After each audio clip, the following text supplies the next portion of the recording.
Bismillahirrahmanirrahim. Assalamualaikum warahmatullahi wabarakatuh. Alhamdulillahirabbil alamin, hamdan katsiran tayyiban mubarakan fih kama yuhibbu rabbuna wa yarda. Asyhadu an la ilaha illallah wahdahu la syarikalah wa asyhadu anna Muhammadan abduhu wa rasuluhu la nabiyya ba'dah. Allahumma salli wa sallim wa barik ala sayyidina Muhammadin kama dzakarahu adz-dzakirun al-akhyar. Wa salli wa sallim wa barik ala sayyidina wa habibina Muhammadin makhtalafal lailu wan nahar. Wa salli wa sallim wa barik ala sayyidina wa habibina wa azimina Muhammad wa alal muhajirin wal ansar. Rabbi shrah li sadri wa yassir li amri wahlul 'uqdatan min lisani yafqahu qawli. Rabbana inna nas'aluka ilman nafi'a wa qalban khashi'a wa amalan salihan maqbula wa hayatan tayyiba. Rabbana ilaika aslamna wa bika amanna wa alaika tawakkalna wa ilaika anabna wa bika khasamna na'udzu bi'izzatika an tudillana antal hayyul ladzi la yamut wal insu wal jinnu yamutun wa ba'. Teman-teman semuanya yang dirahmati Allah Subhanahu wa taala, malam ini kita bisa duduk lagi di Markas Pemuda Hijrah. Ahlan wa sahlan bikum. Selamat datang buat semua anak muda Bandung. Mudah-mudahan Bandung ini menjadi salah satu di antara mercusuar dakwah di seluruh Indonesia.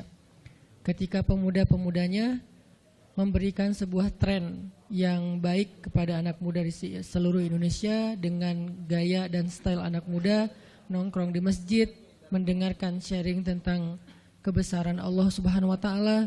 Mudah-mudahan dengan kayak gitu kita bisa memperbaiki iman kita kepada Allah, memperbaiki hubungan kita dengan Allah, yang pastinya nanti Allah akan memperbaiki hubungan kita dengan sesama manusia.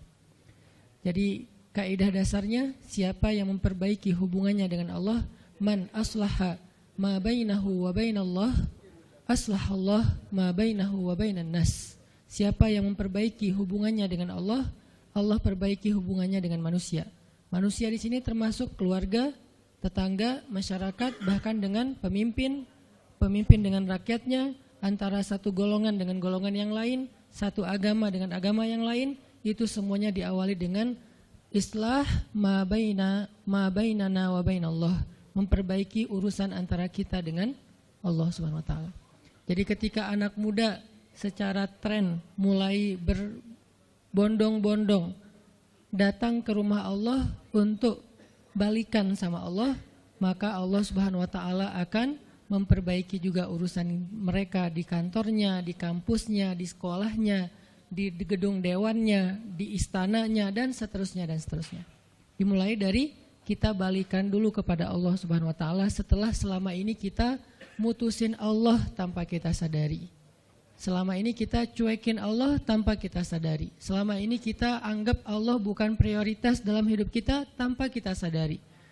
Sehingga dengan tren anak muda mulai datang lagi ke rumah Allah, sujud sejajar antara kepalanya dengan kakinya, dan beristighfar ngajak Allah untuk balikan dalam kebaikan-kebaikan, maka Allah itu Maha Pengampun lagi Maha Penyayang. Teman-teman semuanya, malam ini kita sharing tentang diam. Benar gak sih? Benar ya?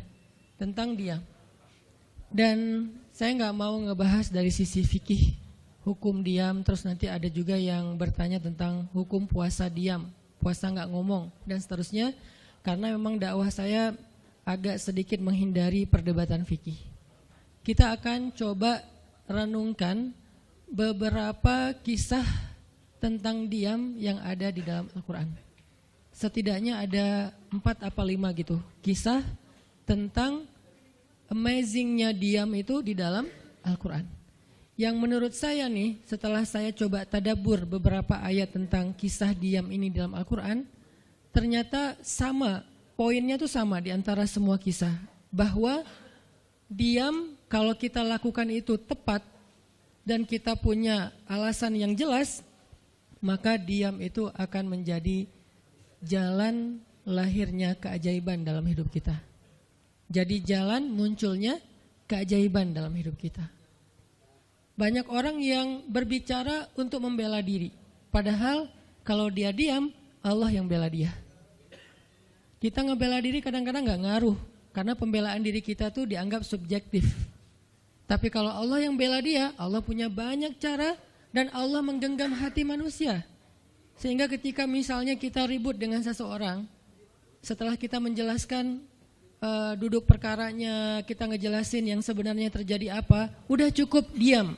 Dan jangan melanjutkan perdebatan.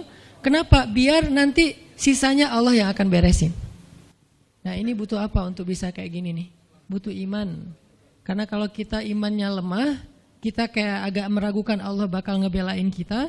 Padahal kita dalam posisi yang benar, mungkin kita akan terus-terusan bela diri. Kita akan tulis panjang sampai di scroll, kita akan narasi dengan kata-kata, kita akan berdebat, kita akan kerahkan semua teman-teman yang bisa ngebelain kita akan cari semua argumen, kita akan cari semua kesalahan dia, dibalikin. Semua cara ini adalah cara orang untuk membela diri dengan cara berucap.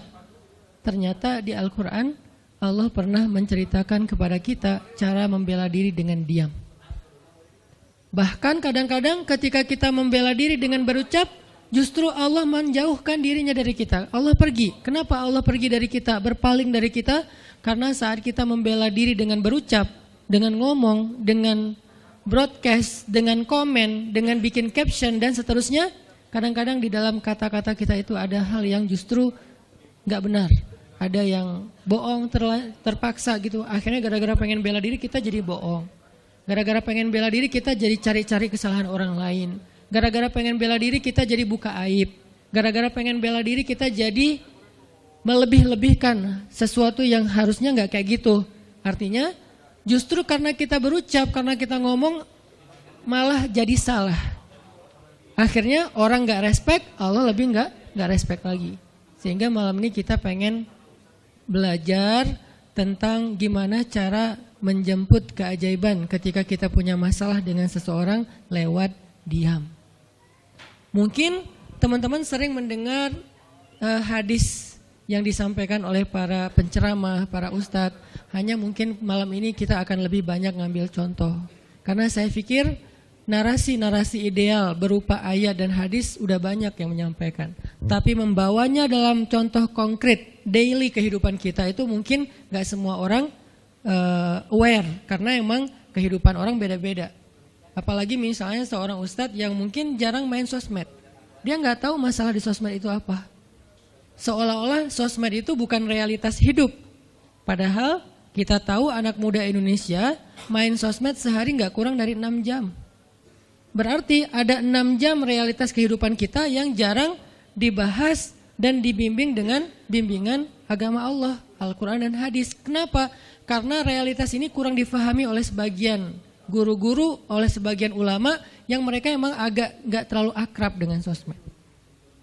Mereka gak akrab dengan yang namanya Instagram, YouTube, Twitter, Line apalagi. Karena Line ini anak mudanya mungkin ABG banget kan. Jadi agak-agak kurang akrab. Kalaupun mereka pakai itu hanya karena soleh banget kali ya. Karena soleh banget jadi mereka pakainya sebatas sekedar share ceramah doang. Jadi gak main. Bukan pemain sosmed lah. Sekedar menggunakan sosmed sebagai media panggung ceramah. Udah share. Itu juga kadang-kadang yang nge-share-nya admin, jadi nggak ngulik gimana cara itu kurang ngulik.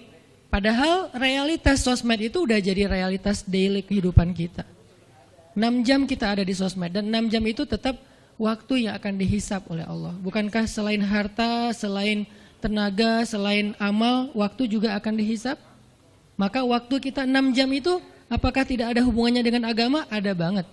Sehingga saya mencoba untuk semampu saya bareng dengan kita semuanya belajar. Bisa nggak ya kita jadi smart netizen? Atau dalam kehidupan sehari-hari bisa jadi smart citizen dengan sikap diam. Gimana sikap diam citizen, smart citizennya? Lagi di jalan, ketika orang lain mungkin bikin kita bete, bikin kita emosi, bisa nggak kita diam? Di rumah ketika kita berselisih dengan pasangan, bisa nggak kita diam? Di kos-kosan ketika kita digedor-gedor terus minta uang kos-kosan sama bu kos, bisa nggak kita? Salah. Itu mah ngumpet ya. Salah contohnya. Ya gitulah pokoknya. Jadi kita akan coba bahas diam ini dari angle daily kehidupan kita. Karena saya lebih suka kayak gitu biar langsung praktis bisa dipakai. Memang hadis-hadisnya banyak. Salah satu yang paling terkenal, man kana yu'minu billahi wal yaumil akhir falyakul khairan aw liyasmut. Cuman contohnya doang yang beda-beda. Narasinya sama, kontennya sama. Cuman contohnya beda tergantung angle seorang ustadz dan wawasan kehidupan yang dia jalanin. Dia hidupnya sebagai apa? Kalau hidupnya sebagai seorang ustadz yang ada di dalam masjid, mungkin ya contoh-contohnya adalah tentang di dalam masjid, tentang bergaul sesama ustadz, dengan aktivis, manggilnya akhi ukhti. Tapi kalau dia kehidupannya main, berarti dia akan ngambil contoh tentang main. Gimana kita biar tetap bisa soleh walaupun kita lagi main dan seterusnya. Tapi narasinya sama. Man kana yu'minu billahi wal yaumil akhir falyakul khairan aw liyasmut. Atau nanti cerita yang lain kata Nabi, yang paling banyak memasukkan orang ke dalam api neraka 2. 1 lisannya, 2 kemaluannya. Ini 2 hal yang paling sering menyebabkan orang masuk neraka. Kalau kemaluannya kita tahu artinya dia hawa nafsu, syahwat. Kalau lisan ini ngomong, justru gara-gara kita ngomong banyak, kadang itu jadi kayak pemberat timbangan keburukan kita dan itu tuh rugi gitu. Makanya kita perlu belajar, bukan saya ngajak kita, kita diam aja seharian. Kayaknya agak kurang fair juga ya. Dan saya juga nggak diam seharian. Susah kalau untuk diam seharian, apalagi sama keluarga, kan kita butuh ngobrol sama teman. Ya serealistis mungkin dan senatural mungkin. Cuman kalau lagi ada kasus bisa nggak nih kita diam? Terutama kalau lagi ada kasus. Terutama kalau lagi ada masalah. Dan saya yakin kita tuh pasti sering punya masalah dengan seseorang. Gimana caranya kita diam? Gimana cara Nabi diam ketika diomelin oleh Aisyah radhiyallahu anha? Ngomel, diam. Aisyah ngomel kepada Nabi, enggak menceritakan aib orang lain, enggak mencela, cuman ngomel karena lagi cemburu. Nabi diam. Beres Nabi diam, baru Nabi nanya, "Udahan Aisyah?" "Udahan." Terus Aisyah mau apa? Udah. Jadi enggak didebat sama Nabi. Padahal Nabi kalau mau mendebat, hadisnya banyak banget. Tinggal sesungguhnya saya bersabda, kan beres ya. Udah selesai. Tapi kok Nabi nggak pakai hadis? Kok malah kita yang pakai hadis Nabi untuk mendebat? Sementara Nabi pemilik hadis nggak pakai hadis buat berdebat. Kalaupun beliau berdebat, perdebatan yang positif, perdebatan yang konstruktif, yang membangun, yang memberikan hasil yang insya Allah tetap menjaga akhlak. Itu yang disebut dengan wajadilhum billati hiya ahsan. Tapi kalau dengan keluarga, Nabi itu nggak suka debat. Istrinya ngambek, istrinya rame-rame nggak mau nggak mau ngomong sama Nabi, ya udah Nabi di mihrab ngomong aja sama Allah sama Jibril. Ternyata lebih dahsyat lagi. Ketika Nabi di mihrab ngomong sama Allah dan Jibril doang, akhirnya istri-istrinya lebih dari seminggu ngerasa kayak nasib kita gimana ya, kok Nabi udah nggak mau ngomong sama kita lagi, kok kita digantung gini gitu kan ya. Akhirnya turunlah ayat Al-Quran yang menegur istri-istri Nabi gara-gara perilaku mereka kepada Nabi. Ini menunjukkan bahwa ayat-ayat tentang diam itu menjadi solusi itu luar biasa loh. Dan saya pengen malam ini sebagai motivator, katanya sebagai motivator saya pengen memotivasi kita supaya kita percaya diam itu solusi. Diam itu keajaiban.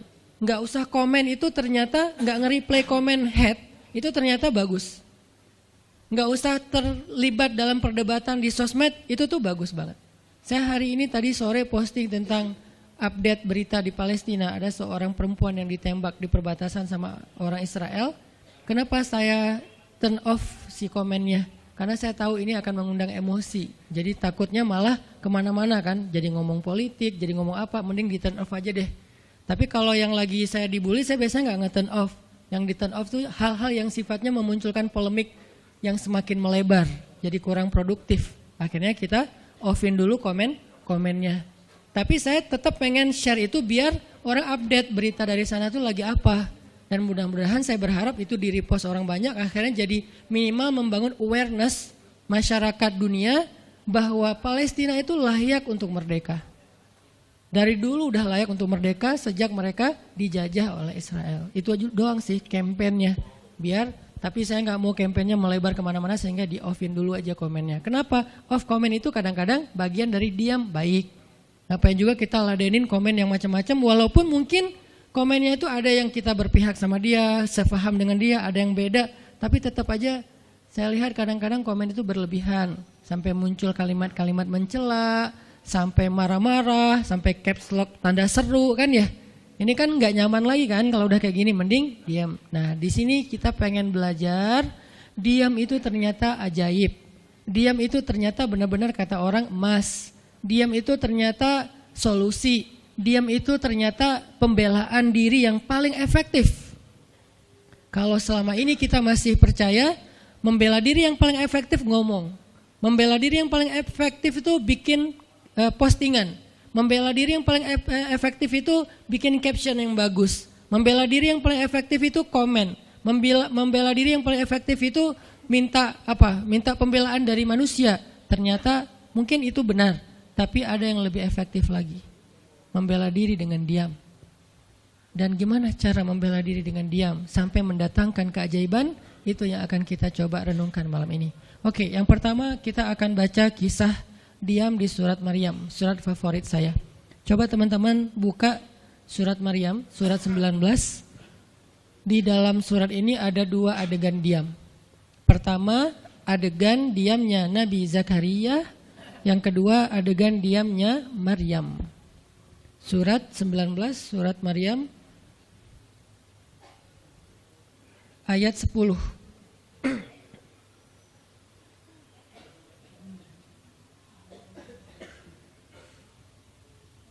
Sekaligus kita pengen belajar, kalau kita lagi diam, pas kita dicerca, ketika kita disakiti, ketika ada masalah dengan seseorang, kalau kita diam kita ngapain? Gitu kan gitu ya, nggak diam doang kan, kita ngapain? Nah di sini kita belajar surat 19, surat Maryam ayat 10 dan 11. Kita tilawah bareng-bareng ya. Saya baca, habis itu teman-teman ikutin. A'udzu billahi minasy syaithanir rajim. Silakan.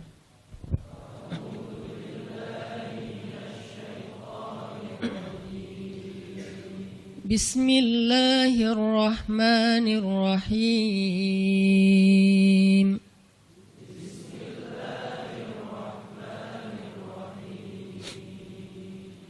Qala rabbi ij'al li ayah.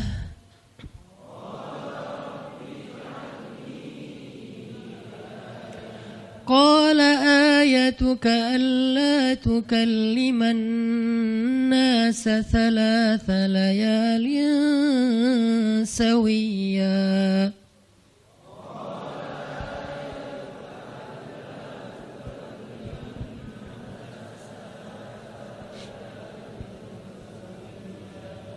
فخرج على قومه من المحراب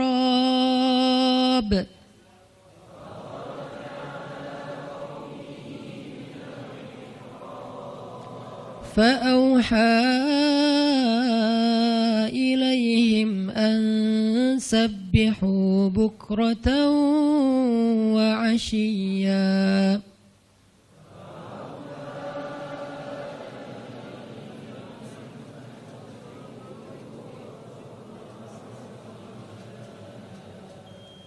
Berkatalah Zakaria, Rabbi, berikanlah untukku sebuah pertanda bahwa aku akan punya anak laki-laki. Allah berfirman, tanda-tanda bagimu adalah engkau tidak akan bisa berbicara dengan manusia selama 3 malam berturut-turut. Maka keluarlah Zakaria kepada kaumnya dari mihrabnya dan memberi mereka isyarat, supaya mereka bertasbih kepada Allah setiap pagi dan petang. Ini adalah adegan, kita lanjutin sekitar 2 menit sebelum azan. Ini adalah adegan ketika Nabi Zakaria dapat berita gembira akan punya anak laki-laki. Karena Nabi Zakaria berdoa minta anak laki-laki dari sejak nikah sampai usia 80 tahun. Kurang lebih sekitar 50 tahun berdoa. Lama banget, ya Allah beri anak, ya Allah beri anak. Sampai iparnya udah punya anak keren namanya Maryam. Iparnya adalah Imran. Udah punya anak keren banget, cewek, solehah, dari kecil udah beribadah di Masjid Aqsa. Zakaria masih minta anak, ya Allah, ya Allah, ya Allah. Sampai puncaknya Zakaria ngelihat Maryam dapat makanan dari langit. Zakaria datang ke mihrab Maryam. Terus di situ udah ada makanan yang bukan dibawa oleh Zakaria. Zakaria nanya, "Anna laki hadza ya Maryam?" Maryam dapat dari mana makanan ini? Kata Maryam, "Huwa min indillah, dari Allah." Kata Maryam. Gimana caranya? Kata Maryam, Allah punya cara sendiri. Allah yarzuqu may yasha bighairi hisab. Terserah Allah gitu. Masya Allah, Masya Allah. Zakaria kagum sama Maryam. Langsung pergi ke mihrabnya Zakaria, sholat. Dan di dalam sholatnya Zakaria berdoa, hunalika da'a Zakaria rabbah. Di saat itulah Zakaria benar-benar nangis berdoa kepada Allah, ya Allah, Rabbi habli min ladunka dzurriyyatan thayyibah innaka sami'ud du'a. Ya Allah, beri saya anak seperti dia, seperti Maryam. Engkau maha mengijabah doa dan saya enggak pernah berputus asa meminta kepadamu. Udah 50 tahun lebih. Tiba-tiba Allah bilang, ya Zakaria, inna nubashiruka bi ghulam ismuhu Yahya lam naj'al lahu min qablu samia. Zakaria, sekarang kami akan perkenankan doamu, kamu akan punya anak, beri dia nama Yahya. Belum pernah ada anak seperti dia yang soleh di muka bumi. Zakaria kaget, walaupun doa, tapi beliau masih berpikir kayak, gimana caranya saya punya anak? Ini kayak tarik-tarikan antara logika manusia dengan iman. Imannya percaya Allah Maha Kuasa, tapi logikanya gimana caranya? Istri saya sudah tua, saya juga udah tua. Lalu Nabi Zakaria bertanya untuk biar lebih tenang, supaya logikanya nggak ragu lagi. Kalau imannya udah mantap, tinggal logika. Zakaria tanya, beri saya ij'al li ayah, beri saya bukti, tanda, gimana cara saya punya anak. Kata Allah, tandanya alla tukalliman nas salasa layalin sawiyya. Kamu tiba-tiba nggak bisa ngomong. Kamu sehat, kamu nggak punya masalah, tapi kamu nggak bisa ngomong. Mau ngomong tuh gak bisa. Kamu bisa tilawah, kamu bisa zikir, tapi kamu gak bisa ngomong. Bisa subhanallah, subhanallah, subhanallah. Bisa alhamdulillahi rabbil alamin. Gak bisa. Jadi baca Quran, kalau ada Quran, tapi dulu kan Taurat ya. Baca Taurat bisa, zikir bisa, hayya ala sholah, kalau azan ada azannya bisa. Pokoknya semua bisa kecuali mau ngomong tuh gak bisa. Masya Allah ya, luar biasa. Kenapa? Karena Allah pengen Zakaria zikir aja 3 hari. Jangan ngomong dengan manusia walaupun ucapannya baik kecuali zikir. Jadi kalau mau ngomong dengan manusia, subhanallah, masya Allah, alhamdulillah, bismillah. Cuman gitu doang ngomongnya. Gak bisa, lu mau kemana? Gak bisa. Insya Allah, gitu. Jadi cuman bisa zikir. Saking Allah pengen Zakaria menghabiskan 3 hari sebelum Allah tunjukkan keajaiban hanya dengan berzikir. Apa poinnya di sini? Kalau kita pengen ada keajaiban dalam diam, maka isilah diam kita dengan zikrullah. InsyaAllah nanti kita lanjutkan setelah sholat isya. Bismillahirrahmanirrahim. Teman-teman semuanya, kita lanjutkan tadabbur kita terhadap ayat di surat Maryam, ayat 10 dan 11, kisah keajaiban yang diperoleh oleh Nabi Zakaria alaihissalam. Dengan Allah anugerahkan untuk beliau anak yang super duper keren luar biasa yang bernama Yahya alaihissalam. Dan salah satu cara Allah Subhanahu wa taala mendidik Nabi Zakaria untuk menjemput keajaiban itu adalah Allah menyuruh Zakaria untuk diam dan mengisi diamnya dengan zikratullah bukratan wa asiyya. Mengingat Allah pada waktu pagi dan pada waktu petang. Artinya diisi dengan zikir. Dan waktu itu Nabi Zakaria menurut ulama tafsir, beliau tidak cacat lisannya, benar-benar bisa ngomong. Hanya tidak bisa bicara dengan manusia tapi bisa berzikir. Jadi beliau bisa zikir, bisa mengucapkan kalimat-kalimat Alkitab yaitu Taurat. Beliau bisa membaca ayat-ayat Allah, beliau bisa mengucapkan kalimat bismillah dan seterusnya, tapi nggak bisa ngomong dengan manusia. Dan itu terjadi selama 3 malam. Dan akhirnya setelah 3 malam, Nabi Zakaria tiba-tiba dapat berita gembira kalau istri beliau hamil. Ini pelajaran penting banget buat kita. Kalau ini pernah berlaku terjadi kepada Nabi Zakaria, keajaiban dengan cara kayak gini, maka ini juga akan terjadi kepada kita. Itulah alasan kenapa kisah tersebut direkam dalam Al-Quran. Supaya dia menjadi pelajaran hudan lil muttaqin. Itu kenapa Allah katakan Al-Quran hudan lil muttaqin. Petunjuk bagi orang yang bertakwa. Orang yang pengen memperbaiki diri. Orang yang pengen dapat solusi. Muttaqin, orang yang pengen wa may yattaqillaha yaj'al lahu makhraja. Dapat jalan keluar. Wa yarzuqhu min haitsu la yahtasib. Dikasih rezeki yang enggak terduga-duga. Wa may yattaqillaha yaj'al lahu min amrihi yusra, diberikan kemudahan. Wa may yattaqillaha yaj'al lahu yukaffir anhu sayyi'atihi, dihapuskan semua dosa. Wa yu'dhim lahu ajra, dikasih reward yang berlipat-lipat. Maka siapa yang pengen dapetin keajaiban-keajaiban orang bertakwa itu, maka jadikanlah Al-Quran sebagai petunjuknya, hudan lil muttaqin. Nah, gimana cara kita jadiin Al-Quran sebagai petunjuk? Jawabannya juga ada di ayat yang sama, la raiba fih. Jangan ragukan ayat-ayat Al-Quran, termasuk kisah-kisah yang ada di dalamnya. Sehingga kalau kita benar-benar percaya kisah Nabi Zakaria mendapatkan keajaiban dengan cara diam dan zikir, maka kita coba terapin itu dalam masalah hidup kita, insya Allah kita juga akan mendapatkan keajaiban dan kejutan seperti yang didapatin oleh Nabi Zakaria. Itu pesan poin yang ada di dalam ayat 10 dan 11 surat Maryam. Sehingga buat sebagian orang yang mungkin ngerasa selama ini sering disakiti, sering dicuekin, sering didebat, sering diapain, jangan terlalu diladenin. Kadang-kadang ada teman saya nanya ke saya, Ustadz, ini ada yang ngomongin Ustadz gini di sosmed, perlu kita balas nggak nih? Saya bilang, udah diamin aja. Itu tuh santai, tapi sebetulnya itu ada kayak alasan kenapa saya memilih sikap itu. Bukan karena kayak males ribut, sebetulnya kadang-kadang kan ribut itu kayak nyenengin ya, kayak olahraga emosi gitu kan. Rame-rame di sosmed itu kayak asik kan, kayak kita ngegame gitu kan. Jadi nge-replay komen-komen orang kayak lucu-lucuan gitu. Saya pernah lihat Rachel V-nya bagus juga sih. Ini bukan dalam hal negatif tapi positif, makanya saya sebutnya nama. Rachel itu kan main kemarin ke Australia sama New Zealand. Terus dia lagi foto-foto gitu di sana bareng dengan suaminya. Tiba-tiba ada yang komen, Sel, lo gak cocok di tempat itu, tempatnya bagus tapi gara-gara lo jadi kurang bagus gitu. Terus dia jawab, ya gue gak cocok tapi dompet gue cocok, kata dia. Kadang-kadang perlu digituin juga sih ya, biar paham. Karena kata Ustaz Abdul Somad, sombong kepada orang yang sombong adalah sedekah. Tapi itu mah pilihan. Rasal memilih sikap santuy. Tapi dengan dia guyonin, kalau saya memilih sikap diam aja deh. Karena saya takut kalau saya ngomong malah jadi panjang debatnya. Dan saya merasa gak mampu untuk selalu membela diri dengan argumen. Karena membela diri dengan argumen kadang-kadang ya kalau bahasa Ustaz Umar Mita, orang yang mencintaimu tidak butuh alasan. Orang yang membencimu tidak akan menerima alasan. Jadi kayak ya udahlah, diamin aja. Ternyata dengan kita diam muncul aja keajaiban. Banyak keajaiban. Jadi benar-benar saya percaya banget diam itu tuh keajaiban. Dan itu berlaku dalam dakwah, berlaku dalam masalah keluarga. Ketika istri lagi ngambek, dia misalnya komen panjang di sosmed, di WhatsApp misalnya, dia kayak misalnya namanya juga lagi ngambek ya, ngomong panjang di WhatsApp.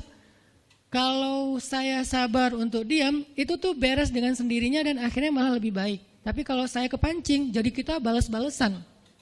Sepanjang hari WhatsAppan terus nggak beres-beres, tapi hasilnya makin lama tuh tangan pegel, hati panas.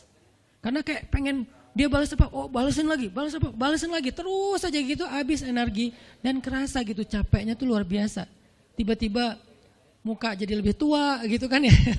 Tiba-tiba berkerut semua, terus warna kulit makin doff gitu. Ini gara-gara efek stres kali ya. Jadi intinya adalah jangan diladenin, diamin aja setelah kita klarifikasi fitnah. Kalau itu berbentuk fitnah, tetap kita butuh tabayun, klarifikasi biar tidak menyebar fitnah. Tapi beres klarifikasi nggak usah diperpanjang. Berapa kali mungkin teman-teman ngelihat, mungkin saya pernah nggak ada apa-apanya sih dibandingkan Ustaz Felix. Kalau beliau lebih pro lah dalam masalah kayak gini. Kalau saya beberapa kali dibully di sosmed, pernah nggak saya ladenin? Hampir nggak pernah. Cuman klarifikasi maksudnya Udah beres, diamin aja, diamin. Sepahit apapun, sepanas apapun kalimatnya, yang kadang-kadang Ustaz gak baca, penasaran soalnya. Kalau kita diam karena gak baca mungkin gak ada challenge-nya kan. Ini baca, komennya semua sampai ribuan itu satu-satu dibaca tuh. Oh gini ya, bisa gini ya orang ngomong teh. Terus aja dibacain satu-satu. Capek cari air putih, minum lagi, baca lagi gitu. Terus sampai beres dibaca itu. Mungkin 2 hari lah baru khatam. Saking banyaknya komen. Tapi mencoba lagi belajar, bukan udah jago enggak, sama sekali enggak. Mencoba lagi belajar, bisa enggak setelah udah panas banget, gergetan banget beberapa, udah bisa banget tuh dibalesin, di replay. Jangan deh. Ada yang udah di replay panjang, dihapus lagi enggak jadi. Kenapa? Karena masih belajar yakin diam itu keajaiban. Dan selama ini saya ngebuktiin diam itu emang keajaiban. Kenapa? Karena Allah pernah mengisahkan kisah Zakaria dan kisah-kisah yang lain. Bagaimana mereka dapetin keajaiban dengan cara diam. Ini yang kita coba pengen rubah sedikit persepsi kita. Enggak selalu bela diri dengan ngomong. Kadang kita bela diri itu dengan diam. Enggak selalu kita dapetin keajaiban itu dengan hanya mengandalkan manusia. Tapi justru kita dapetin keajaiban saat kita mengandalkan Allah Subhanahu wa taala. Itu tuh dahsyat. Yang kedua, sekarang setelah Nabi Zakaria dapat keajaiban anak yang soleh banget, sampai Allah kisahkan di ayat 13 gimana solehnya dia, 14, 15 dan seterusnya. Sekarang kita baca kisah kedua, yaitu kisah Sayyidah Maryam. Yaitu ada di ayat 26. Petikannya ada di, cuplikannya ada di ayat 26. Kalau kisah Maryam mah dimulai dari ayat 16 ya. Tapi yang masalah diam itu ada di ayat 26, 27, 28 dan 29. Bismillahirrahmanirrahim. Silakan.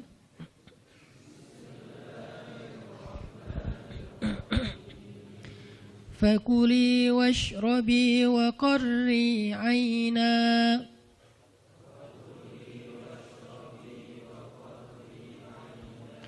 فإما ترين من البشر أحدا فقولي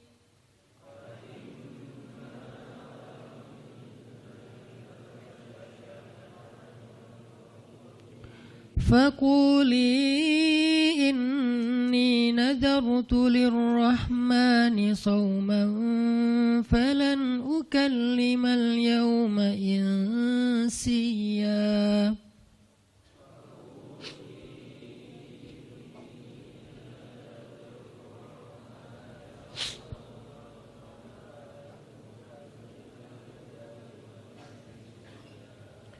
فأتت به قومها تحمله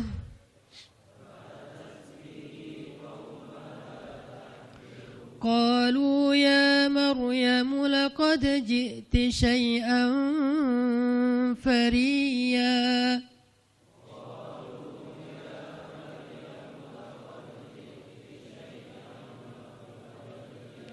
يا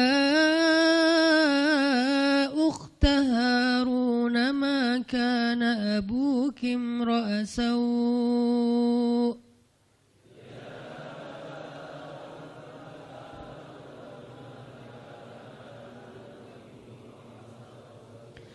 ما كان أبوك امرأ سوء وما كانت أمك بغيا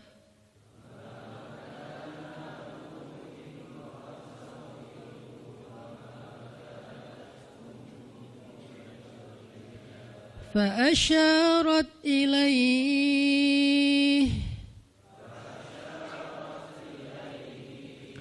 قالوا كيف نكلم من كان في المهد صبيا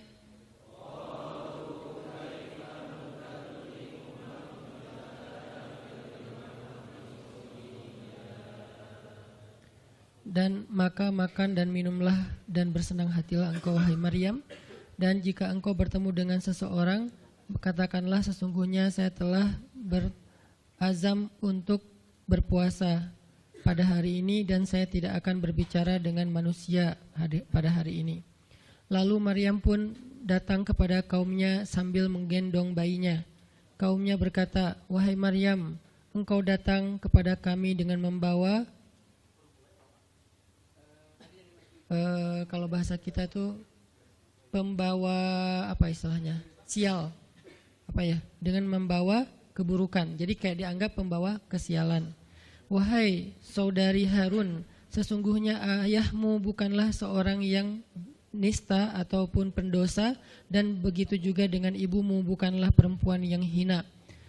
Lalu Maryam memberi isyarat, fa'asyarat ilaih, memberi isyarat dengan menunjuk ke arah bayinya. Lalu mereka berkata, "Bagaimana kami akan berbicara dengan seorang bayi yang masih digendong oleh ibunya?" Maksudnya masih terlalu kecil. Ini adalah cuplikan adegan Maryam ketika baru pulang kampung. Jadi ceritanya di ayat sebelumnya, ketika kandungan Maryam semakin besar dan enggak bisa disembunyikan dari penglihatan manusia, Maryam pun pergi menjauh ke sebuah tempat yang tidak ada siapa-siapa. Fahamalathu fantabazat bihi makanan qasiyya. Dia menjauh, mengucilkan diri ke tempat yang enggak dilihat oleh siapa-siapa sampai melahirkan. Jadi kurang lebih sekitar 3 bulan 4 bulan Maryam enggak ada di Al-Quds, nggak ada di di Masjidil Aqsa dan sekitarnya. Dia pergi mengasingkan dirinya supaya tidak ada yang menghujat Maryam karena ngelihat perutnya sudah semakin besar dan dia nggak punya suami. Setelah melahirkan, akhirnya Allah perintahkan Maryam untuk pulang. Setelah Allah ngasih makan, minum dan kebahagiaan buat Maryam, fakuli washrobi wa qarri aina, dengan adegan korma yang menjatuhkan buah-buah rutop dan seterusnya, pulanglah Maryam. Nah, Maryam tahu ketika dia pulang dengan membawa bayi, dia pasti akan dihujat, dicela, dicaci maki, dibuli oleh kaumnya. Lalu Allah memberi kepada Maryam bekal. Gimana cara ngadepin yang kayak gitu-gitu? Kata Allah, kalau kamu ketemu manusia, ketemu orang-orang, ketemu kaummu, bilang ke mereka, saya tidak berdebat hari ini. Saya nggak akan berdebat. Jadi dia tetap bisa ngomong. Tapi dia bilang, saya nggak akan berdebat. Saya nggak akan bicara dengan siapapun hari ini karena saya sudah bernazar untuk diam. Bilang kayak gitu kepada kaummu. Maka fa'atat bihi qaumaha tahmiluh. Maka datanglah Maryam kepada Al-Quds, kepada kota Al-Quds dengan membawa bayinya yang digendong. Datang. Baru dari ujung kota kelihatan Maryam, muncullah orang-orang Bani Israel semuanya rame di pasar-pasar mereka, semuanya menghadang Maryam. Maryam tiba-tiba dihadang di gerbang kota Al-Quds. Gak boleh masuk kota Al-Quds. Tadinya ada yang satu orang lihat, Maryam, langsung dia datang ke kota, dia umumkan ke semua orang, wahai Bani Israel, perempuan yang hina yang kita cari-cari sekarang sudah datang membawa bayi haramnya, membawa bayi selingkuhnya, membawa bayi hasil zinanya. Akhirnya orang-orang yang ada di Masjidil Aqsa, yang ada di rumah-rumah, yang ada di pasar, semuanya berkumpul di depan gerbang kota. Menghalang Maryam masuk. Kebayang gak perasaan Maryam? Padahal dia itu lahir di situ, dia beribadah di situ, ayahnya orang situ, ulama pula, pamannya Nabi pula di situ, tapi dia sekarang dihadang oleh semua penduduk Al-Aqsa, penduduk Al-Quds, Bani Israel. Ketika Maryam mendekat, mereka mengatakan, "Ya Maryam, laqad ji'ti syai'an fariyya." Ini bahasa Al-Quran. Kalau aslinya lebih tercela daripada ini, karena ini bahasa Al-Quran yang tinggi, Allah menggunakan bahasa simbolik saja. Yang terjadi, mereka mencela Maryam. Mereka bilang, Maryam kamu pembawa sial, Maryam kamu perempuan hina, Maryam kamu tukang zina, Maryam kamu selingkuh, Maryam kamu ternyata pelakor, segala macam. Kebayang gak seorang perempuan yang mulia dituduh dengan kata-kata kayak gini?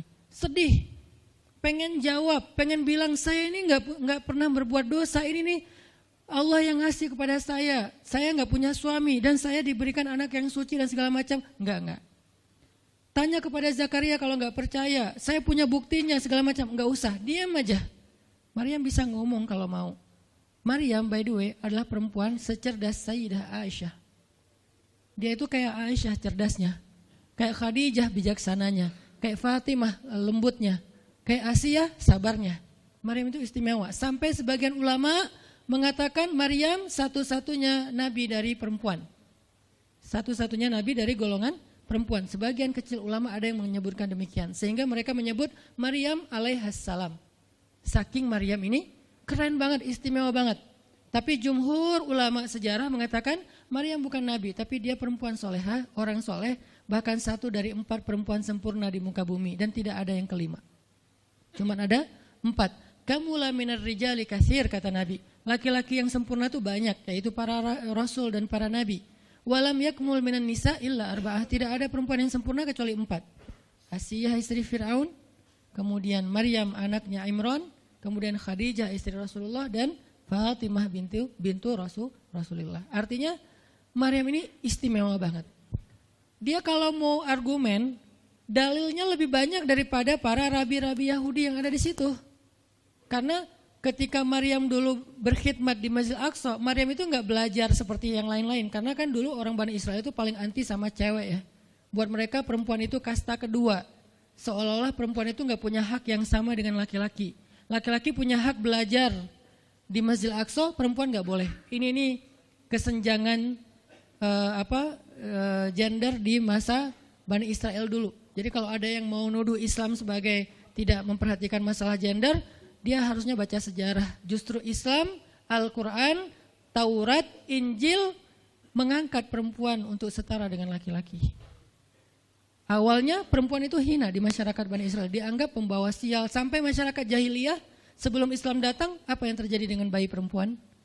Dibenamkan dalam pasir hidup-hidup, dibunuh, dilempar dari bukit supaya mati langsung seketika. Kenapa? Termasuk Umar pernah membunuh bayi perempuan. Umar radhiyallahu an. Kenapa dia sedih banget? Karena dia ingat masa lalu ketika dia pernah membunuh bayi perempuan. Kenapa mereka membunuh bayi perempuan? Karena dianggap perempuan ini membawa sial. Tapi datang Islam mengubah tradisi itu. Mengubah persepsi publik. Yang tadinya perempuan dianggap hina, dalam Islam dikatakan surga ada di bawah telapak kaki ibu. Muncul harga diri perempuan naik. Apalagi sebaik-baik kalian, yang paling baik untuk istrinya dan aku yang paling baik untuk istriku di antara kalian. Muncul lagi hadis, kalau seandainya laki-laki mau bersabar terhadap istrinya, maka harusnya dia bersabar 70 kali sehari kalau dia disakiti oleh istrinya. Yang ke-71 baru dia boleh marah. 70 belum boleh marah. Jadi perempuan, ibu-ibu, istri kalau mau bikin suaminya sebel sampai 69. Atau 70 boleh lah. Tapi yang ke-71, nah ini udah layak dimarahin. Tapi kan gak pernah ada sampai 70 kan. Paling juga 10%-nya lah, 7 kali sehari. Dan itu istiqomah setiap hari. Hari ini kok kamu gini lagi sih, kemarin udah beda hari. Jadi beda hitungannya, 0 lagi mulai dari awal. Tapi nanti ada hadis penyeimbang. Nabi itu kan bijaksana banget. Yang diajarin bukan cewek doang, cowok juga diajarin. Ketika hadisnya supaya memuliakan perempuan ada, nanti ada lagi hadis laki-laki. Seandainya seorang perempuan menjilat luka dan darah dan nanah di tubuh suaminya, itu belum bisa membayar 1 saja kebaikan suami kepada dia. Jadi menjilat lukanya aja belum bisa bayar kebaikan, terus ngapain marah-marah coba. Sehingga dua-duanya ada nasihat untuk suami. Kalau istrinya lagi ngambek, namanya juga lagi sedih, ya udah kamu sabar aja 70 kali. Untuk istri, jangan ngambek, karena kalau kalian berbuat baik aja belum bisa bayar kebaikan mereka. Terus gimana dong Ustadz? Ya udah, sekarang solusinya adalah sama-sama mengambil sisi baiknya. Kayak gitu nasihat Nabi. Makanya saya agak kurang setuju kalau khutbah Jumat itu memakai hadis menjilat darah dan nanah. Karena yang dengar suami. Wah bener nih khutbah Jumat, saya senang banget khutbah Jumat hari ini. Pulang-pulang, mah tadi khutbah Jumat keren banget. Nih mah, kebenaran aku catat, nih mah gak bisa. Kalau khutbah Jumat, pakailah hadis sabar 70 kali. Menasihati suami. Kalau majelis taklimnya ibu-ibu, masalah tadi, seandainya saya boleh menyuruh manusia sujud kepada manusia, saya suruh sujud istri kepada suami. Masing-masing ada hadisnya, jangan disilang. Ini gak bijak dalam ceramah, karena harusnya memberi nasihat yang bisa memperbaiki, bukan menambah tuntutan baru. Wah benar nih kalau suami saya dengar, harusnya suami saya datang, Ustadz boleh enggak acara selamatan di rumah saya nanti temanya ini gitu. Kalau perlu ngundang Ustadz yang dia kenal, request dulu untuk ngemojokin pasangan, ini enggak bijak. Balik lagi ke cerita tadi, Maryam tuh pintar banget, cerdas banget. Dari kecil dia udah hafal Taurat. Ibarat anak sekarang hafal Quran. Dan lebih sulit ngafal Taurat daripada Quran. Kenapa? Karena bahasa Al-Quran itu sastra banget. Jadi ngafalnya itu kayak ngafal syair. Itu aja udah susah kan? Kebayang gak ngafal Taurat? Lebih sulit lagi tuh. Dan Maryam dari usia di bawah 5 tahun udah khatam Taurat. Udah tahu tafsir Taurat usia 7 tahun. Bahkan saking keren dan pinternya Maryam, kadang-kadang ketika Maryam ngobrolin tentang Taurat sama Zakaria, itu Zakaria sampai geleng-geleng kepala. Maryam, gitu maksudnya? Sampai nanya ke Maryam. Gitu om maksudnya. Maryam ngomongnya ke Zakaria udah kayak ngajar gitu. Saking pinternya Maryam. Jadi hadis-hadis Zakaria Maryam hafal. Kan para anbiya itu punya hadis kan. Hadis Zakaria dihafal oleh Maryam. Tauratnya Musa dihafal oleh Maryam. Kebijaksanaan para nabi dihafal oleh Maryam. Dia dari usia 10 tahun itu udah jadi ulama besar Maryam. Artinya kalau misalnya orang mau berargumen dengan Maryam, dia punya banyak bahan. Dia punya banyak narasi. Dia lagian Maryam itu pintar ngomong. Tapi Maryam diam. Jadi kalau kita ngerasa pintar ngomong, pintar komen, pintar apa, tetap aja kita punya alasan harusnya kita diam. Karena Maryam yang lebih daripada kita ternyata juga diam.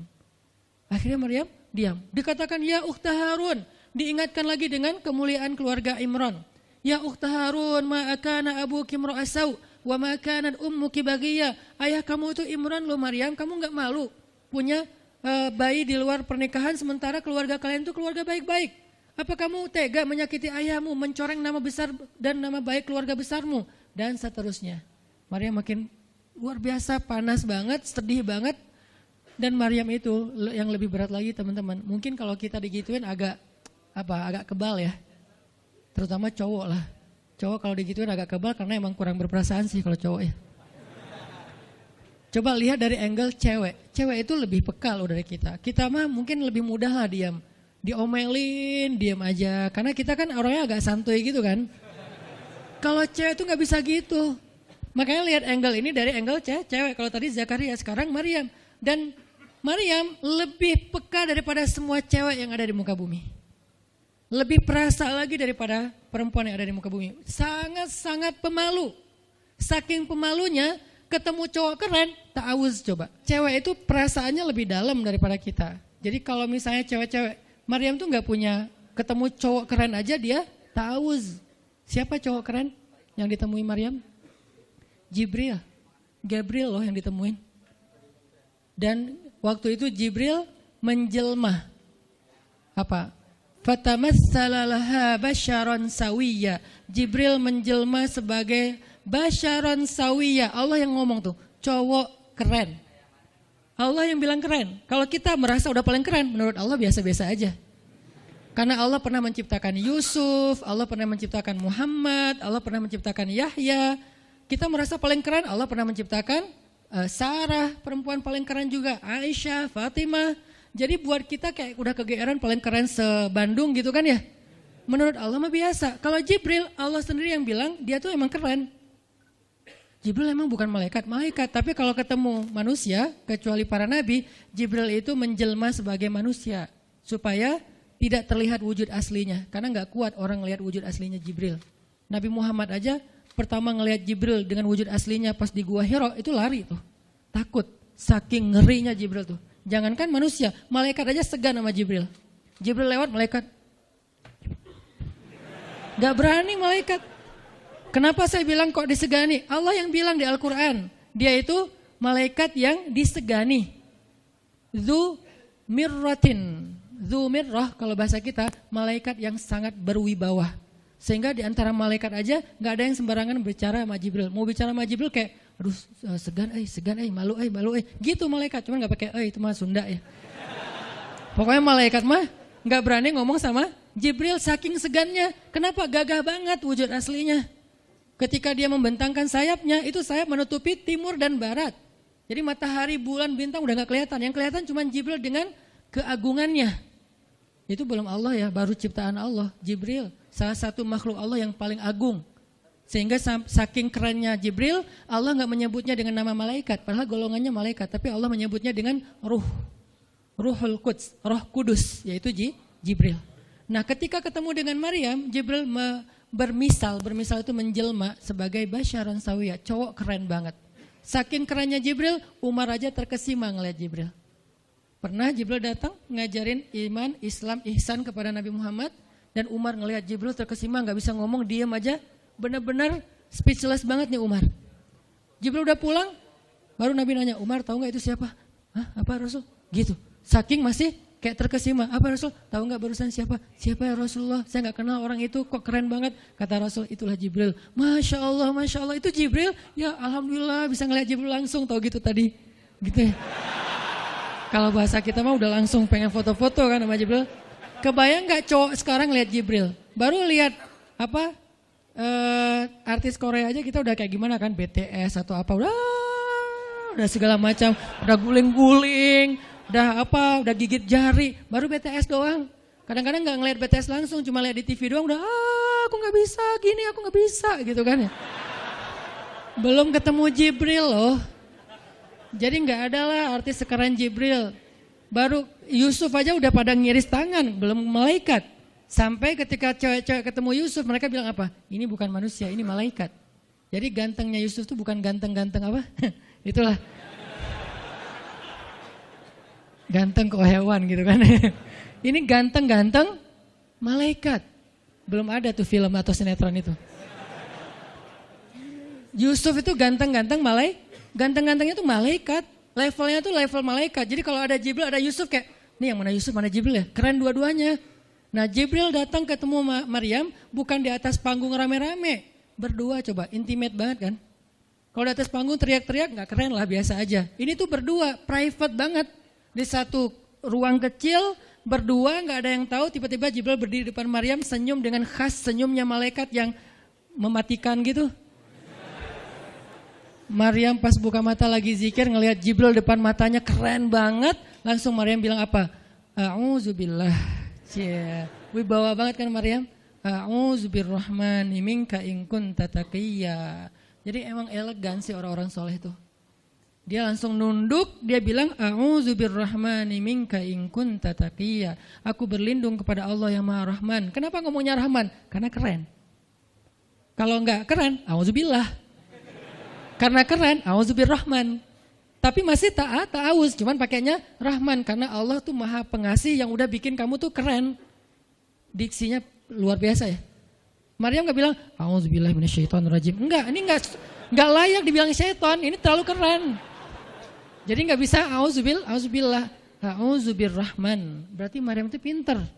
Sampai dia bisa memilih diksi Asmaullahil Husna. Dia nggak pakai diksi Allah, dia pakai diksi Ar-Rahman. Karena yang datang itu wajahnya tuh wajah orang baik, tapi keren. Akhirnya, a'udzubirrahmani minka in kunta taqiyya, kata Maryam. Jibril juga elegan, faham maksud Maryam. Maksudnya, kamu siapa? Itu pertanyaannya. Maryam nggak nanya, kamu siapa ya? Enggak gitu. Kan kayak culun-culun kayak caper gitu kan. Kamu siapa ya? Aku ada salah sama kamu. Enggak gitu sih Maryam ngomongnya. Saking elegannya Maryam, dia nanya kamu siapa tapi pakai kalimat zikir. Keren gak sih? Kita kadang-kadang zikir, a'udzubirrahmani minka in kunta taqiyya. Artinya apa Mbak? Sama-sama gak elegan ya. Kalau Maryam sama Jibril dua-duanya elegan. Bahasa orang elegan itu emang banyak kode sih. Jadi kita mah yang polos-polos kayak gini, yang remeh-remeh rempeyek gak jelas gini, ya nggak akan paham kalau nggak baca tafsir. Makanya kalau mau theater of mind, baca Quran itu pakai tafsir, pakai kisah, baru kita ngerti kondisinya. Oh gitu banget ya, dahsyat banget ya kejadian waktu itu. Jibril datang dengan wujud yang kerennya. Maryam pengen nanya, kamu siapa? Kok tiba-tiba masuk ruangan saya? Tapi bahasanya, a'udzubirrahmani minka in kunta taqiyya. Aku berlindung kepada Allah yang Maha Baik darimu kalau kamu takut kepada Allah. Maksudnya kamu siapa? Takut gak kamu sama Allah? Baru Jibril mengatakan, saya adalah utusan Allah, berarti malaikat, untuk memberi kabar kepadamu kalau kamu akan punya anak. Baru Maryam melihat, gimana saya punya anak? Ya udah ada obrolan nih. Dan mereka udah biasa aja, oh Jibril, saya kira siapa? Udahlah, gak mungkin. Artinya udah kayak gitu nih kesolehan Maryam. Artinya Maryam itu orang yang sangat peka banget, perasaannya dalam banget. Terus nanti ketika Maryam melahirkan anak, tahu gak kata-kata Maryam apa? Ya laitani mittu qabla hadha wa kuntu nasyam mansiya. Saat Maryam merasakan sakitnya kontraksi, mau melahirkan Isa, Maryam itu sambil kontraksi sambil bilang, ya laitani mitu qabla hadza wa kuntu nasyan mansiya. Aduhai seandainya saya mati aja sebelum kejadian ini dan saya dilupakan oleh manusia seolah-olah saya tidak pernah ada. Kenapa Maryam ngomong kayak gini? Maryam ngebayangin betapa malunya dia nanti kalau harus membawa bayinya ketemu Bani Israel yang pada bawel. Bani Israel itu terkenal kaum yang paling bawel. Bawelnya banget. Kalau kita baca Al-Baqarah itu isinya kebawelan Bani Israel. Kata Nabi Musa, sembelihlah Al-Baqarah. Al-Baqarah itu kan banyak, yang warna apa? Cari yang warnanya bersih. Yang bersih kan juga ada belang-belangnya nggak dikit. Terus yang beratnya berapa kilo, yang dari mana? Dari Bali atau NTB atau dari mana? Bawel banget. Udahlah, cari aja seekor sapi, sembelih beres. Tapi nanya lagi, bertele-tele. Itulah Bani Israel. Dan Maryam tahu banget karakter kaumnya. Jangankan dengan fitnah kayak gini nih, ketemu Nabi yang udah menyampaikan hal yang benar aja, itu di debatnya tuh habis-habisan. Apalagi dengan kondisi Maryam. Makanya Maryam takut banget, dia nggak kuat menanggung malu. Kalau kita mungkin masih kuat lah nanggung malu, kadang-kadang malah malu-maluin gitu kan. Kalau Maryam nggak kuat nanggung malu, berarti orang yang seperti ini harusnya kan berat banget untuk diam kan, nggak akan kuat diam, harusnya dia ngomong gitu, dia belain diri. Tapi Maryam itu sisi lainnya adalah perempuan yang mukminah, siddiqah, sangat yakin sama Allah. Allah suruh diam, ya udah diam. Gimana pun dihujat, diam. Kata Allah diam. Ya Allah mereka bilang saya itu berzina, diam. Ya Allah bilang ini anak haram, ini anak saya nih, anak yang mulia. Anak yang satu-satunya ketika lahir nggak disentuh setan di antara manusia loh. Satu-satunya manusia ketika lahir nggak disentuh setan. Nabi Muhammad setannya malah diislamkan. Beda, kerannya itu beda. Kalau Isa nggak disentuh setan. Kalau Nabi Muhammad setannya malah masuk Islam. Masing-masing punya keistimewaan lah. Tapi satu-satunya manusia yang lahir nggak disentuh setan cuman Isa. Kita semuanya pernah disentuh. Lahir langsung. Apa sih lo datang-datang ke dunia nambah-nambahin kerjaan gua gitu kan. Kita nih orang biasa, jadi pas lahir tuh udah ada langsung setan bisik-bisik, yuwas wisufi sudurinas, makanya disuruh azan kan. Karena kenapa? Biar nggak dibisikin sama setan. Dan kalau bisa suara azan kita harus lebih lembut daripada suara setan, karena setan juga kayak nge-tricky gitu. Saya ibu kamu. Anak bayi dinina bobokan sama setan, hiduplah iblis gitu-gitu kan. Jadi kayak di dokter nama setan, iblis itu keren, iblis itu soleh, iblis itu baik. Tapi pakai bahasa nasyid. Lagunya tuh kayak akustik gitu, lembut banget gitu kan. Makanya suara muazin kalau azanin anaknya yang lembut. Jangan azan, Allahu Akbar, asyhadu an la ilaha illallah. Dia malas ke masjid nanti kalau udah dewasa. Kenapa? Gue malas banget dengan suara ini nih. Salahnya siapa coba? Salah ayahnya. Belajar azan di Al-Latif sama Muzammil, sama Teras Tahfiz. Biar azannya tuh kayak Allahu Akbar. Bayinya senyum-senyum. Ntar gue bisa lebih dari itu. Canda. Intinya adalah Maryam itu pemalu banget. Jadi dia bisa banget untuk ngebales. Tapi dia diam. Sampai akhirnya fa'asyarat ilaih. Dia memberi isyarat. Arti memberi isyarat, dia nunjuk ke arah Isa alaihissalam yang masih digendong, kalau kalian mau ngomong aja sama bayinya.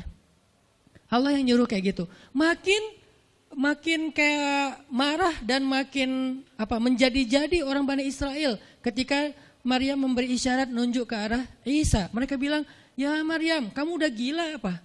Sekarang kamu nyuruh kami bicara dengan bayi yang masih dalam gendongan ibunya?" Benar, Maryam tuh ternyata udah stres gila. Dia gara-gara ditinggal sama selingkuhannya, sekarang dia jadi orang gila. Wah, luar biasa tuduhan kepada Maryam. Maryam diam aja, sedih, nahan air mata. Tapi bukan emotikon yang menggenang air mata di sini ya. Nahan aja air mata sampai kemudian Allah datangkan keajaiban, jadikan bayinya bicara. Qala, Isa bicara. Panjang lagi omongannya Isa. Ibuku ini baik, ibuku begini-begini, saya itu hamba Allah, saya itu anak yang suci, saya itu begini-begini, sampai beres baru mereka pada pulang karena mereka merasa terbantahkan semua tuduhan palsu mereka kepada Maryam. Masuklah Maryam, disambut mulia oleh beberapa orang. Maryam itu perempuan mulia, Allah mendatangkan dia sebagai keberkahan. Tadi dituduh pembawa sial, sekarang disebut pembawa berkah. Mulailah Maryam terkenal. Isa dididik, kemana Isa pergi, anak-anak kecil segengnya Isa pengen jadi temannya Isa. Gue temannya Isa lo, gue temannya Isa lo. Gak lama kemudian Isa jadi temannya Yahya. Ketika dia udah bisa main sama Yahya, main berdua sama Yahya. Kemana-mana berdua. Yahya, Isa. Tapi usianya agak jauh berbeda. Ketika Yahya udah masuk SD, Isa barulah lahir. Jadi kayak agak sekitar 7 sampai 10 tahun lah kurang lebih mereka jarak usianya. Tapi pas Isa udah remaja, mereka udah nyambung ngobrol. Nah, kelebihan masing-masing, kalau Yahya ini penghafal kitab Taurat, datang Isa, Yahya menghafal kitab Injil. Yahya Nabi, Isa Rasul, satu level di atas Nabi. Kalau Nabi mengikuti ajaran Rasul sebelumnya, kalau Rasul membawa ajaran baru. Jadi sebelum Isa lahir, Yahya mengikuti ajaran Musa dengan kitab Tauratnya. Setelah Isa lahir, Yahya mengikuti ajaran Isa dengan kitab Injilnya. Jadi bisa dibilang Nabi yang mengikuti 2 ajaran Rasul, Yahya alaihissalam. Dia menghafal 2 kitab suci sekaligus, Taurat dan Injil. Perempuan, Maryam radhiyallahu anha. Dia menghafal kitab Taurat dan Injil dari anaknya sendiri. Inilah kisah Maryam yang mendapatkan keajaiban dengan cara diam. Terakhir, kisah Nabi Muhammad SAW ketika beliau bahasa lebih tepatnya, dalam tanda petik ya, biar nggak bisa disalahin, kayak didiemin lah sama istri-istri beliau, gara-gara istri-istrinya ngambek. Di dalam surat At-Tahrim, surat 66, coba kita buka, surat 66. Ini juga kalau teman-teman baca kisah surat ini tuh luar biasa ya. Kita kayak baca novel atau kayak nonton film. Keren banget. Saya emang senang banget dengan sirah Nabi dan para anbiya. Dan terutama kalau sirah ini berbentuk storytelling, bukan data sejarah ya. Karena membaca data sejarah itu emang agak-agak liar sih. Tapi kalau storytelling kan kita adegan ya. Wah seru ya. Itu lebih keren daripada Disney, Marvel, Endgame, satu apalah. Lebih seru baca sirah kalau kita paham. Surat 66 ayat 4. Ayat 5. Ayat 5. Itu tuh ceritanya, saya langsung ke ceritanya aja. Ceritanya kan waktu itu Nabi itu punya kebiasaan. Kalau habis asar sampai maghrib, Nabi ngapain pertanyaannya? Apa sih yang dilakuin Nabi antara asar dengan maghrib? Ternyata kebiasaan Nabi di hari Jumat di hari-hari biasa antara asar dengan maghrib itu adalah keliling ke rumah-rumah istrinya. Antara asar dengan maghrib itu waktu family time lah, keliling antara rumah-rumah istrinya. Kalau nggak habis dalam satu hari, besok dilanjutin. Nah hari itu Nabi datang ke rumah Maria yang dari Mesir itu, istri beliau yang dari Mesir, Maria Kiptiyah. Dan lama di rumah Maria, nggak pindah-pindah gitu. Sementara Hafsah sama Aisyah udah nungguin Nabi di rumahnya Aisyah berdua. Karena emang Hafsah sama Aisyah ini kan ngegeng banget ya berdua ya. Kayak soulmate banget lah, walaupun sama-sama istri Nabi, tapi mereka kayak fair, berdua tuh nggak ada masalah. Kalau yang dengan yang lain mereka cemburu. Nungguin di rumah Aisyah. Hafsah, Nabi di rumah siapa sih sekarang? Kata Hafsah, di rumah Maria. Kok lama banget sih di rumah Maria, dikasih makan apa sih? Gak tahu tuh, dari tadi kita tungguin gak datang-datang. Kan sesama cewek nih ngobrol. Lama gak datang-datang, menjelang maghrib Nabi baru datang.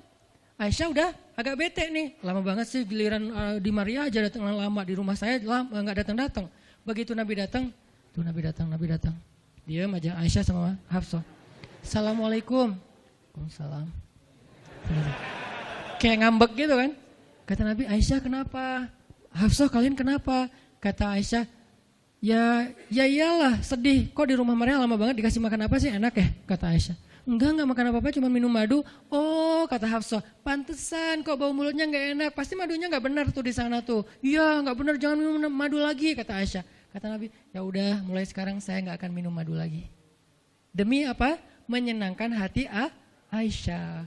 Aisyah langsung yes, Nabi gak akan minum madu lagi. Demi saya, berarti saya kan istimewa banget. Kenapa bisa istimewa? Karena aslinya Nabi itu hobi banget minum madu. Kayak saya mungkin senang minum kopi. Tapi demi istri, mulai sekarang saya gak akan ngopi lagi. Kan istri saya ngerasa, wah demi aku tuh dia gak mau ngopi lagi. Kan keren kan? Akhirnya Aisyah ngomong ke istri-istri yang lain. Kalian tahu gak? Kata Aisyah. Kayak ngomong di grup gitu kan? Tapi grupnya bukan grup WhatsApp, grup mereka gitu. Kalian tahu gak? Nabi sekarang gak akan minum madu lagi loh. Kenapa? Karena aku. Wah keren ya Aisyah, istimewa banget ya, sampai Nabi rela gak minum madu, padahal madu itu baik, Nabi senang juga demi Aisyah, ya demi aku gitu. Akhirnya Aisyah bahagia. Allah gak ridho. Begitu Nabi ngomong kayak gitu, Allah turunkan ayat pertama surat At-Tahrim. Ya ayuhan Nabi. Jibril langsung turun, ya Rasulullah ada pesan. Ada pesan tuh dari Allah. Kata Rasulullah, pesan apa Jibril? Nih, ya ayuhan Nabi, lima tuharrimu ma ahallallahu lak tabtaghi mardhata azwajik. Kenapa engkau mengharamkan apa yang Allah sudah halalkan bagimu? Hanya pengen menyenangkan hati istrimu, wahai Rasul? Astagfirullah, salah ngomong saya. Mengharamkan ya Allah halalkan. Astagfirullah ya Allah, mulai sekarang saya akan minum madu lagi. Astagfirullah, maafin saya ya Allah. Jibril balik ke Allah, kasih tahu Nabi akan minum madu lagi. Nabi ngomong ke istri-istri yang ngumpulin semuanya, kecuali Aisyah. Semuanya dikumpulin. Ada Hafsah di situ. Wah istri-istriku, maaf ya aku salah ngomong kemarin depan Aisyah. Sekarang aku akan meralat, mulai sekarang aku akan minum madu lagi di rumah-rumah kalian. Jadi kalau sore aku lagi datang, siapkanlah madu seperti biasanya. Terus istri-istri Nabi ngerasa, Masya Allah Nabi sekarang minum madu lagi demi kita, gitu kan ya. Kan antara mereka kan saling pengen nunjukin siapa yang paling istimewa kan. Demi kita sekarang Nabi udah minum madu lagi, Nabi sampai meralat kata-katanya. Akhirnya ternyata kalimat itu sama Hafsah disampaikan ke Aisyah. Kalau bahasa sosmed kita di capture, di forward. Kan bahaya banget kan. Disampaikan ke Aisyah, Aisyah tuh lihat Nabi sekarang minum madu lagi loh. Demi siapa coba? Demi kami. Aisyah, innalillah, jadi Nabi gini. Cuman Aisyah gak sampai ngomong kayak kita, dasarnya cowok dimana aja sama gitu.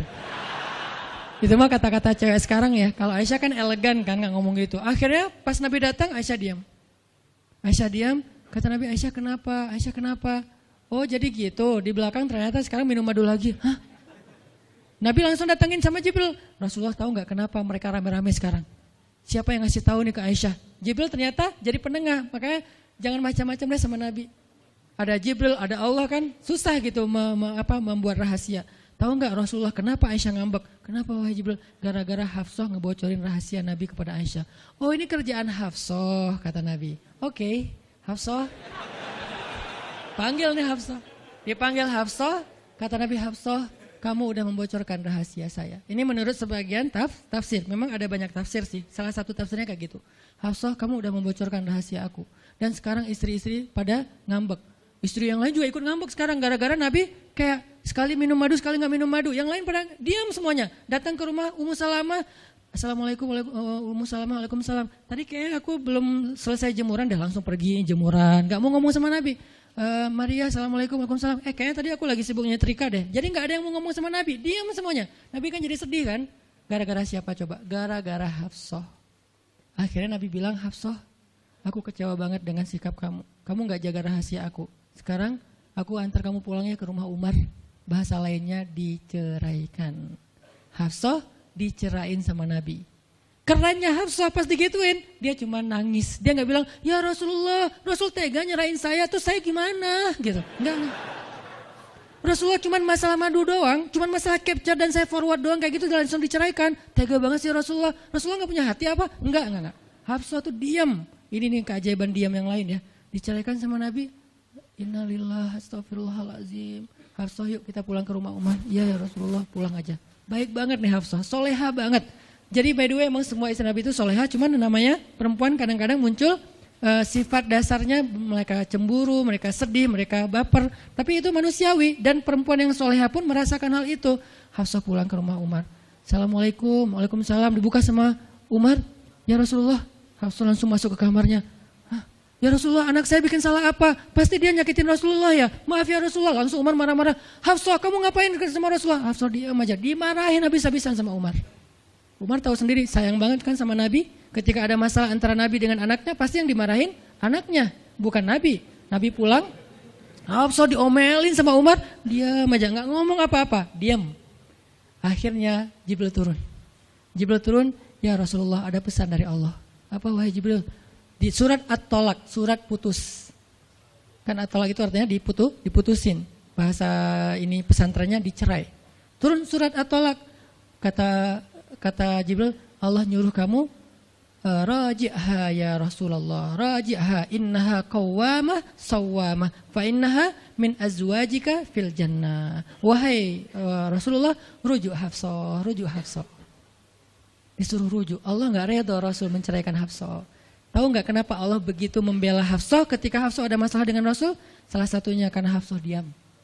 Harusnya Allah ngebela Rasul, Umar aja ngebela Rasul, sahabat-sahabat ngebela Rasul karena Rasulullah selalu benar. Tapi Allah ngebela Hafsah, kenapa? Karena Hafsah diam, sebegitu ajaibnya diam. Sampai ketika ada seorang perempuan bermasalah dengan kekasih Allah, Allah malah membela perempuan ini, bukan kekasihnya. Raji'ha ya Muhammad, rujuk Hafsah, rujuk Hafsah. Dia itu istrimu di dunia dan di surga. Akhirnya Rasulullah, jadi saya rujuk, wahai Umar, ya Hafsah masih nangis di kamarnya. Balik lagi Rasulullah naik onta ke rumah Hafsah, assalamualaikum, waalaikumsalam. Ya Rasulullah, udah saya marahin tuh. Hafsah kata Umar, udah nggak apa-apa Rasulullah, udah nggak usah bersedih, udah saya marahin habis-habisan dia tuh. Kata Rasulullah, Umar, aku pengen ngomong sama Hafsah. Ya Rasulullah jangan, biar saya aja ngomong. Dia emang nggak bisa ketemu sama Rasul. Ya Umar, aku pengen ketemu sama istriku. Hah, istrimu? Hafsah, itu Rasulullah. Keluar lagi Hafsah, soleha banget, lembut banget. Keluar, ada apa ya Rasul? Hafsah tuh nggak marah-marah. Ada apa Rasul? Hafsah, aku pengen ngomong sama kamu. Umar diam bingung. Kata Rasulullah, Hafsah, aku ingin ajak kamu balikan. Romantis gak sih? Rasul pengen ngajak Hafsah balikan. Kok balikan sih Ustaz? Ya rujuk kan balikan.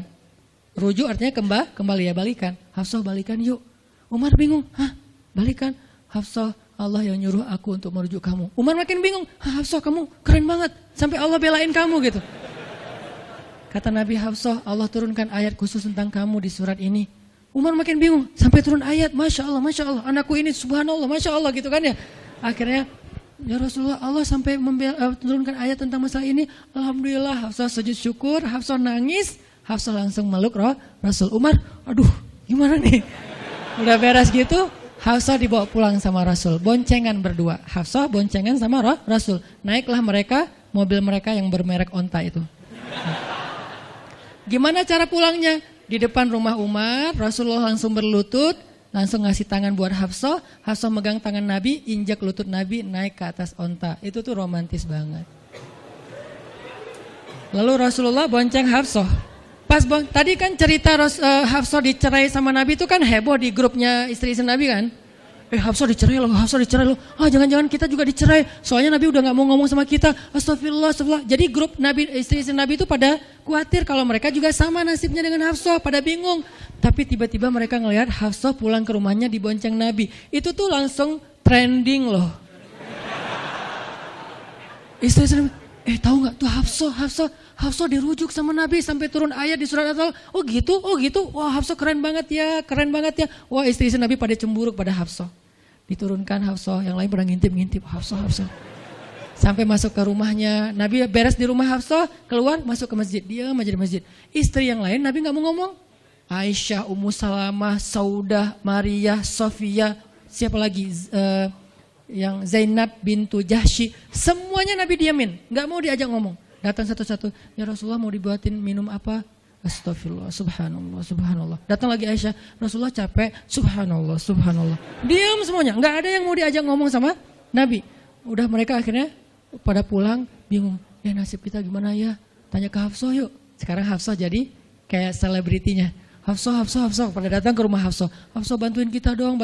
Sampai Aisyah aja yang tadinya kayak bisa dibilang kayak pemimpin istri-istri Nabi kan. Aisyah paling cerdas, paling disayang sama Nabi. Sekarang Aisyah diam-diam ngomong, Hafsah bantuin dong, kita nih lagi digantung sama Nabi. Kata Hafsah sekarang kan kayak lagi di atas angin gitu. Kalian sih nyakitin Rasul, cie. Hafsah tuh kayak wah lagi masa-masanya Hafsah gitu kan. Hafsah gimana dong? Ya udah ngomong aja langsung sendiri. Rasulullah nggak mau ngomong sama kita. Ya udah coba minta tolong ke ayah kamu Aisyah, kan ayah kamu dekat sama Rasulullah. Akhirnya ngundang Abu Bakar, ya Abu Bakar, baca deh tafsir dari ayat-ayat ini. Abu Bakar datang, ayah tolongin kami dong. Kenapa? Kami itu dianggurin sama Nabi, didiamin, digantung udah seminggu lebih. Jangan-jangan kami juga dicerai kayak Hafsah. Kalau Hafsah dicerai tapi udah dirujuk, kami gimana nasibnya? Akhirnya ya udah biar aku yang ngomong sama Rasul. Datanglah Abu Bakar ke masjid. Rasul lagi zikir. Ya Rasulullah, itu istri-istrimu mutus saya. Subhanallah. Ya Rasulullah, Masya Allah. Ya Rasulullah, la ilaha illallah. Abu Bakar aja Rasul gak mau ngomong sama dia. Padahal Abu Bakar itu udah paling akrab sama Nabi. Abu Bakar diam, gak bisa diajak ngomong nih. Abu Bakar balik lagi ke rumah istri-istri Nabi. Kata istri-istri Nabi, gimana Abu Bakar? Astagfirullah, innalillah, gimana kalau Abu Bakar aja gak bisa, gimana yang lain? Terus akhirnya datang lagi ke Hafsah, Hafsah bantuin dong, kita udah gak jelas nasibnya nih. Kata Hafsah, ya udah aku minta tolong ayahku ya. Hafsah masih kayak gak mau langsung ke dia gitu. Ya udah aku minta tolong ayahku ya, panggillah Umar.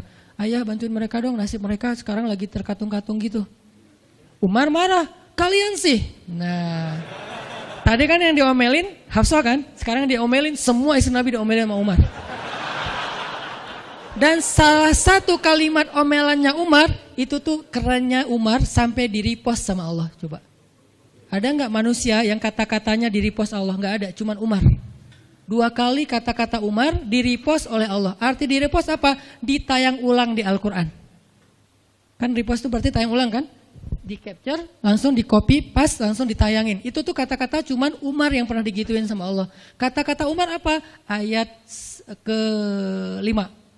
Kata Umar, kalau kalian gak minta maaf sama Nabi, Allah bisa aja mentalak kalian, menceraikan kalian dari Nabi, lalu menggantikan untuk Nabi istri yang lebih solehah, lebih hafizah, lebih bertaubat, lebih baik, lebih cantik, lebih perawan daripada kalian. Itu tuh kata Umar yang ada di ayat ke-5.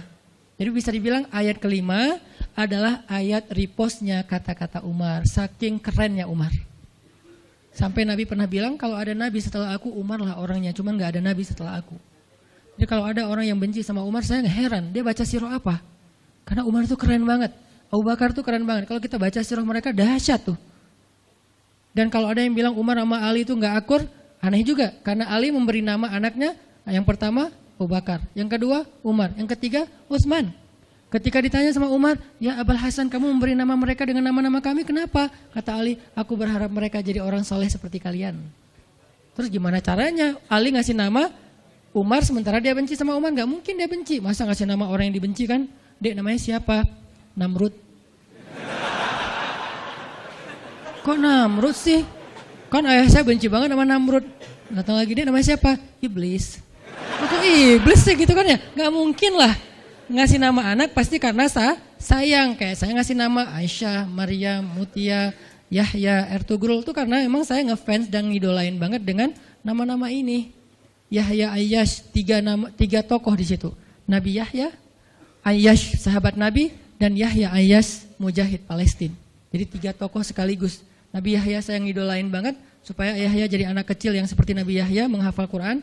Kedua, Ayyash itu sahabat Nabi Muhammad. Kemudian yang ketiga, Yahya Ayyash sekaligus itu nama mujahid Palestina yang paling pintar ngerakit banyak senjata-senjata untuk ngelawan Israel. Dan dia dibunuh sama Israel, saking Israel benci sama Yahya Ayyash. Untuk membunuh Yahya Ayyash mereka ngebom 1 blok untuk membunuh Yahya Ayyash, dan mudah-mudahan dia syahid dalam dalam kejadian itu. Artinya saya ngefans gitu. Ali juga kayak gitu. Balik lagi ke cerita tadi, akhirnya ngundang Umar. Umar datang ke Rasulullah. Ya Rasul, saya diutus istri-istrimu. Subhanallah, subhanallah. Ya Rasul, bicara dong, kasihan mereka kayak digantung. Ya Rasul, apakah engkau menceraikan mereka semua? Baru Rasulullah ngeliat ke arah Umar. Rasulullah tersenyum. Rasulullah bilang, enggak wahai Umar. Allahu Akbar, kata Umar. Dia langsung takbir. Allahu Akbar. Istri-istri Nabi dengar suara takbirnya Umar, itu pertanda, kode, berarti berita gembira. Istri-istri Nabi juga Allahu Akbar, Allahu Akbar, rame gitu kan. Umar masuk ke rumah istri Nabi. Wah Umar, busyra ya Umar, busyra berita gembira. Wahai Umar, ya berita gembira, kalian tidak diceraikan oleh Nabi. Tapi jangan macam-macam lagi ya. Ya Umar, ya. Akhirnya sujud syukur semuanya. Beres sujud syukur, mereka bilang, kita masak-masak yuk untuk Rasul yuk, syukuran. Di rumah siapa? Ya di rumah Hafsah lah. Akhirnya mereka masak-masak di rumah Hafsah. Pas sudah beres masak-masak, mereka ngundang Nabi untuk pulang. Tapi yang berani ngomong sama Nabi cuman Hafsah. Hafsah, kita udah beres masak nih. Minta dong Nabi pulang ke rumah. Ya udah tenang, biar aku yang minta. Hafsah datang, ya Rasulullah, kami masak-masak loh untuk Rasul, yuk pulang yuk. Ya Hafsah, udah beres Nabi zikir, sujud, beliau balik sama Hafsah. Sampai ke rumah Nabi, tenang, udah selesai lah urusannya. Apa yang terjadi setelah itu Ustadz? Udah gak ada riwayatnya, jadi gak bisa diriwayatin. Pokoknya beres itu mereka pun hidup bahagia selamanya. Apa pelajarannya di sini? 2 orang di sini dapat keajaiban lewat diam. 1 Hafsah. Allah suruh rujuk gara-gara dia diam. Kedua, Nabi diam aja sambil zikir sampai akhirnya Allah beri pelajaran yang berharga. Istri-istrinya yang tadinya ngambek serentak semuanya insaf bahasa kita. Sadar dan mereka minta maaf kepada Rasulullah. Jadi kalau istri lagi ngambek, lagi ngomel, diam. Isilah diam kita dengan zikir. Tapi zikirnya bukan auzubillahi minasyaitonirrajim, auzubillah. Jangan, dia bukan setan. Dia hanya lagi ngambek. Subhanallah, Masya Allah, Alhamdulillah. Yang paling efek itu la haula wala quwata illa billah. Itu ngefek banget. Mudah-mudahan ini bisa menjadi penyemangat, motivasi untuk kita semuanya. Betapa kata as-samt, as-sukut, diam aja dalam Islam itu adalah kebaikan yang luar biasa dahsyat. Mudah-mudahan itu bisa jadi behavior, perilaku kita sehari-hari, perilaku kita di sosial media, perilaku kita di jalan, di rumah, dimanapun. Sehingga orang yang sudah hijrah, udah ngaji, mukmin harusnya bisa menjadikan diam sebagai bentuk pembelaan diri kalau dia ada masalah. Barakallahu fiikum. Subhanakallahumma wa bihamdika. Asyhadu an la ilaha illa anta. Astaghfiruka wa atubu ilaik. Assalamualaikum warahmatullahi wabarakatuh.